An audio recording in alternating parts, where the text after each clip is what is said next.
When is sexual harassment funny? Or better yet, when is sexual harassment not deemed funny? So as most of you might have known by now, famous YouTuber Sam Pepper has posted yet another video of himself going around and sexually assaulting people. This one is called the fake hand bum pinching prank.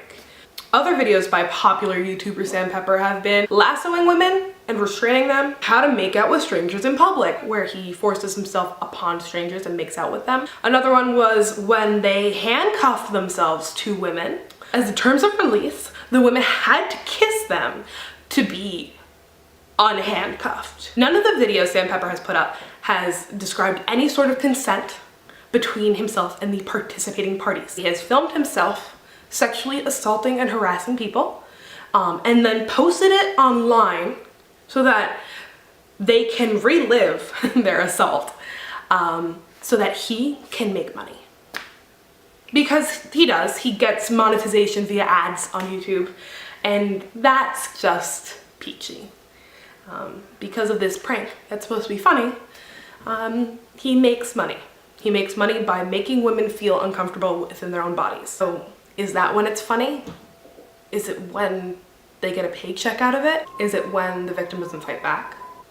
Or when you and your friends just walk away and laugh it off? Is it only funny when there's nobody else around to defend me? Is sexual assault funny when they have a camera? Or is it funny because I'm a woman? I've been trying to figure out when it's funny, or how we have gotten to this point in life when people can package these things up in neat little boxes and call them pranks, and they're considered funny. And the people who get upset about them just need to get a sense of humor. I consider myself to be a pretty humorous person. And honestly, I think that I find a lot of things very funny. Let me understand why and when it's funny. Because if it's funny, if somewhere it's funny, then maybe I'll feel less scared walking down the street. I'd love to know if it was funny.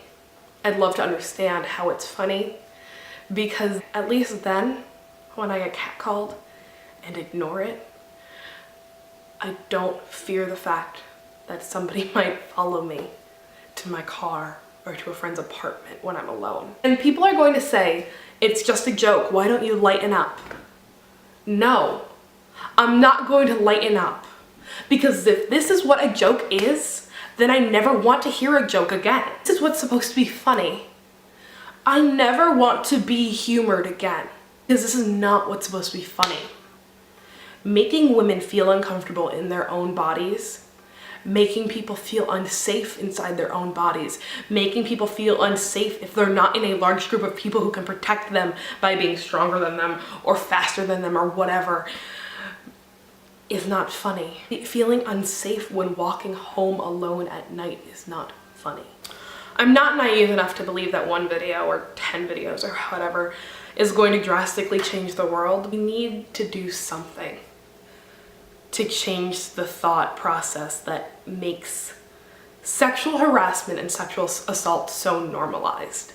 We can make some sort of change and stop letting people think that they can be famous from sexually harassing and assaulting people, so that Sam Pepper doesn't believe that he can just come back whenever the fuck he wants and, you know, make people feel uncomfortable. That people like Kellogg's Films and those Australian kids who thought it was okay and funny to drop their pants and start masturbating or pretend masturbating to people in public. We need to re-educate people on what is right and what's funny and what's not funny. We need to change something, because we shouldn't be teaching our girls to fear. We shouldn't be teaching the kids of today that sexual harassment is okay and that girls need to be afraid of everyone.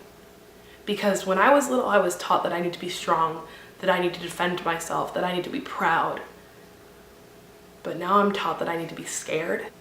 So I ask you again, when is sexual harassment funny? Yeah, I haven't done this in a while, and you know, I mainly left YouTube because I experienced sexual assault not once but twice at VidCon, and I didn't want to be around YouTube very much after that. And yeah, this topic hits very close to home, and I couldn't stay silent about it. If you guys have any comments on this topic, if you have anything to discuss down below, if I said anything wrong, please let me know down below, because I don't want to offend anyone. I am, strictly speaking, as a cis female,